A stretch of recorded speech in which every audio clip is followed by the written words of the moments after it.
Hi అండి. మీ బాధతో వచ్చిన కథ అండి. ఓకేనా?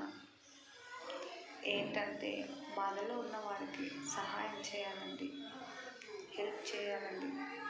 నేను చాలామందికి హెల్ప్ చేశాను, కానీ నా పరిస్థితి ఇలా వచ్చిందండి. ఓకేనా అండి? ఇలా చెప్తున్నాను, ఎందుకు ఇలా చెప్తుంది అని చెప్పేసి మీరు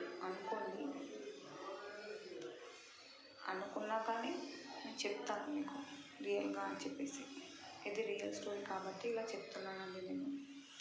ఓకేనా ఫ్రెండ్స్? రియల్గా చెప్పాలని చెప్తున్నాను నేను. ఎందుకంటే చాలామంది ఇబ్బందులలో ఉన్నారు, బయటకు రాలేకపోతున్నారు. నేను ఈ యూట్యూబ్ ద్వారా బయటకు వచ్చాను. ఒకవేళ నా వాళ్ళు వేరే వాళ్ళు బయటకు రండి,